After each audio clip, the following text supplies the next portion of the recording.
बहुत समय पहले एक जादुई राज्य में, जहां पहाड़ों की चोटियां बादलों से बातें करती थीं, वहां एक कहानी सच हुई थी। आज की कहानी है इस धरती की एक नश्वर लड़की साइकी और स्वर्ग के प्रेम के देवता एरोस की आत्मा की प्रेम कहानी। साइकी इस राज्य की सबसे छोटी राजकुमारी थी।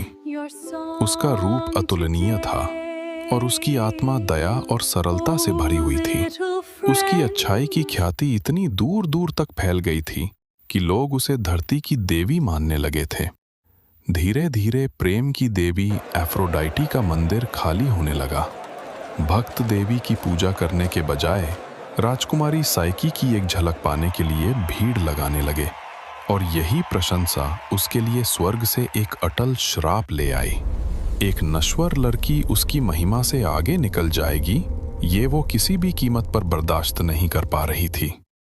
क्रोध में अंधी होकर उसने अपने पुत्र प्रेम के देवता एरोस को बुलवाया। एरोस, मेरे प्यारे बेटे, धरती पर जाओ और उस घमंडी नश्वर लड़की साइकी को ढूंढ निकालो। अपने सबसे शक्तिशाली तीर से उसे ऐसे घायल करना कि वो दुनिया के सबसे घिनौने और नीच प्राणी से प्यार कर बैठे।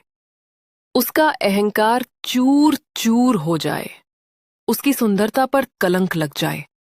मैं देखना चाहती हूं जिसे लोग देवी मानकर पूजते हैं, वो कैसे एक भयानक जीव के लिए रोती है।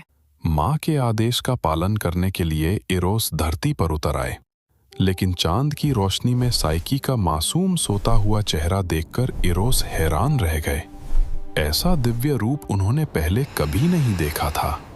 जैसे ही वो साइकी की ओर अपना प्रेम का तीर साधने गए, उसी समय अनजाने में उनका हाथ कांप गया और उस तीर की नोक उनके ही सीने में धीरे से चुभ गई। उसी पल एरोस खुद साइकी के गहरे प्रेम में पड़ गए। लेकिन एफ्रोडाइटी का श्राप फिर भी सच साबित हुआ। साइकी के रूप पर सभी मोहित थे, लेकिन कोई भी युवक उससे विवाह का प्रस्ताव नहीं करता था। चिंतित राजा रानी ने डेल्फी के अपोलो मंदिर में जाकर भविष्यवाणी सुनने का फैसला किया। सुनो हे राजा, तुम्हारी बेटी की किस्मत किसी नश्वर इंसान के साथ नहीं लिखी है। उसे शोक के वस्त्र पहनाकर राज्य की सबसे ऊंची चोटी पर अकेला छोड़ाओ।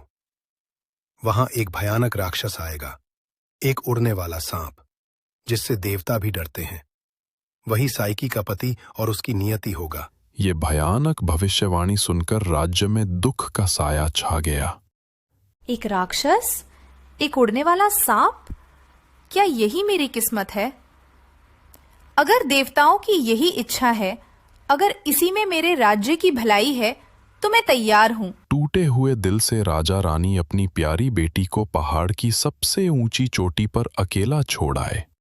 अकेली साइकी जब रो रही थी, तब पश्चिमी हवा के देवता ज़ेफायरस ने उसे धीरे से उड़ाकर एक सुंदर घाटी में उतार दिया।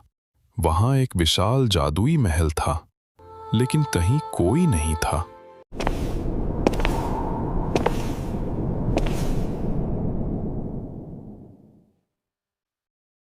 दिन बीत गया।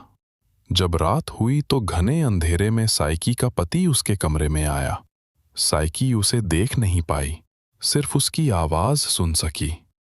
प्रियतमा साइकी, मैं तुम्हारा पति और हमेशा का साथी हूं। तुम कभी मुझे देखने की कोशिश नहीं करोगी या मेरी पहचान जानने की कोशिश नहीं करोगी। हमारी खुशी और हमारा प्यार इसी विश्वास पर टिका है। अगर तुम ये शर्त मानोगी तो हमारी जिंदगी स्वर्ग से भी सुंदर होगी।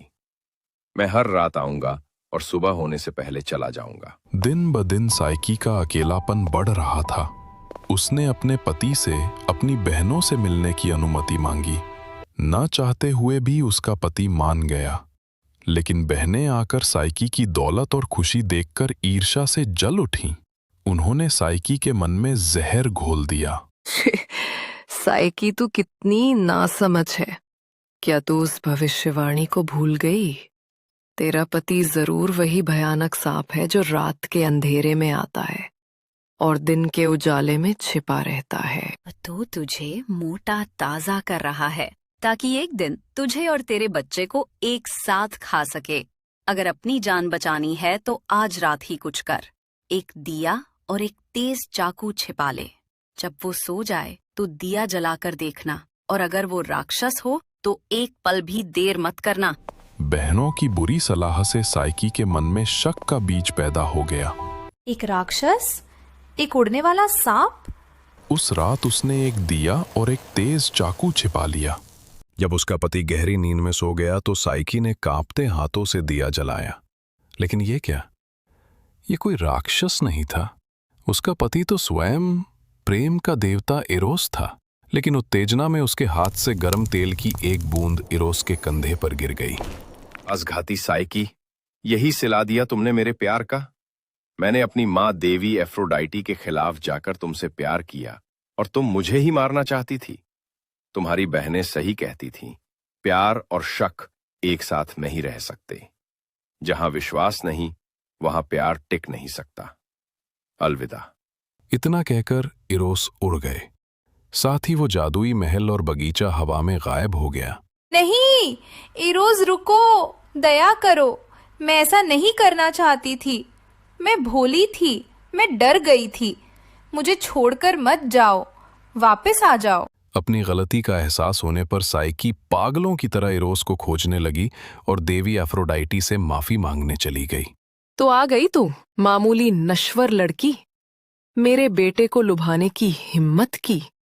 ये महान देवी, मैं आपकी दया की भीख मांगती हूँ।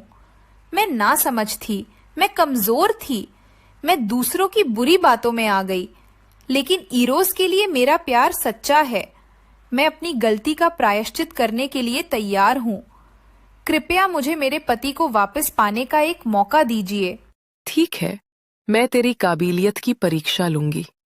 जाओ, उस अनाज के विशाल ढेर में जितने भी तरह के दाल, बीज और अनाज मिले हुए हैं, उन्हें आज रात के अंदर अलग अलग कर दे। अगर नहीं कर पाई तो तुझे कठोर दंड भुगतना पड़ेगा। साइकी के लिए ये काम असंभव था, लेकिन उसकी निराशा देखकर चींटियों का एक दल आगे आया और पूरी रात में सारे अनाज के दाने अलग अलग कर दिए। इसके बाद एफ्रोडाइटी ने उसे और भी कठिन काम दिए। खूंखार सुनहरी भेड़ों के झुंड से ऊन इकट्ठा करना, पाताल की नदी स्टिक्स से काला पानी लाना और अंत में पाताल लोक की रानी परसेफनी से उसकी सुंदरता का एक बक्सा लेकर आना। हर बार कोई ना कोई दिव्य शक्ति उसकी मदद करती थी, लेकिन आखिरी काम सबसे भयानक था। पाताल से लौटते समय जिज्ञासावश साइकी ने सुंदरता का बक्सा खोल दिया, लेकिन उसके अंदर से एक मृत्यु जैसी नींद निकली, जिसने साइकी को गहरी नींद में सुला दिया। इधर इरोस अपनी चोट से उबरकर साइकी के लिए व्याकुल हो उठे थे। वो उसे खोजते खोजते वहां पहुंचे और देखा कि वो मृत्यु जैसी नींद में बेहोश पड़ी है। प्रेम और पछतावे से उनका दिल टूट गया। ओह मेरी भोली साइकी, तुम्हारी जिज्ञासा ने ही तुम्हें इस हाल में पहुंचाया है, लेकिन मैं तुम्हारे बिना एक पल भी नहीं रह सकता। उठो प्रियतमा। Forgive me, my dearest Psyche. इसके बाद इरोस सीधे ओलंपस में देवता ज़ीउस के पास गए और उन्हें अपनी प्रेम की पूरी कहानी सुनाई। ज़ीउस उनके प्रेम और साइकी के त्याग से बहुत प्रभावित हुए। बेटी साइकी, तुमने अपने प्रेम और त्याग से यह साबित कर दिया है कि तुम अमरता के योग्य हो। आज से तुम नश्वर नहीं रही। ये अमृत पियो और अमर हो जाओ। अब से तुम और इरोस स्वर्ग में पति पत्नी के रूप में एक साथ रहोगे।